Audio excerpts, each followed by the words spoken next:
Para sa mga breastfeeding mom, gusto niyo na bang ihinto ang breastfeeding journey nyo? Kasi napapagod na kayo sa puyat, sa sakripisyo ng pagpapasuso. Kaso lang si baby ay ayaw pang huminto at nakadepende pa rin sa breastfeeding. Well, for this content, tutulungan ko kayo kung paano nyo maihihinto ang breastfeeding. Number 1 is recognize the sign na ready na si baby i-win ang breastfeeding. Ikaw mismo, mommy, nanay, alam mo kung kailang pwede nang i-win si baby sa breastfeeding. May mga signs na hindi na siya nagiging interesado sa breast milk and madalang na lang siyang dumede sa'yo. Yung mga ganitong signs ay clue na yun sa'yo para i-start mo na ang weaning process. Another sign is nagkakaroon na siya ng interest sa mga solid food kaya hindi na siya madalas dumedede. Number 2 is reduce the feeding session. Bawasan mo na yung only latch. Magkaroon ka na lang ng time kung kailan papasusuhin si baby.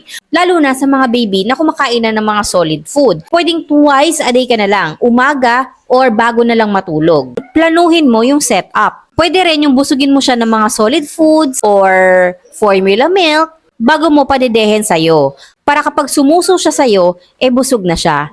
So sa paraang ganon, ay mababawasan ang pagsuso niya sa'yo. Number 3, alam nyo ba na ang best time to wean your baby sa breastfeeding is during at night?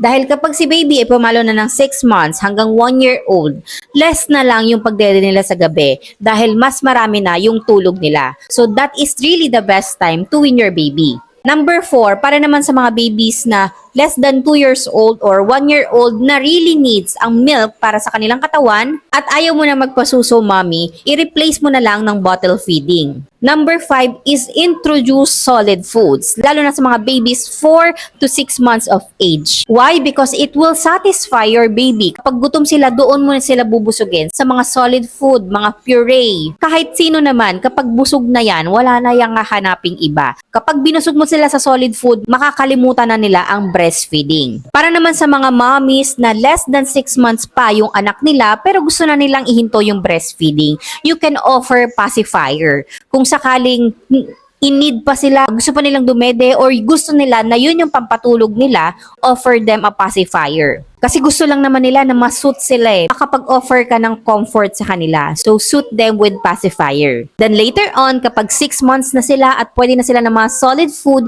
you can offer solid food kapag gusto nilang dumede. And busugin mo sila with solid food instead of pacifier.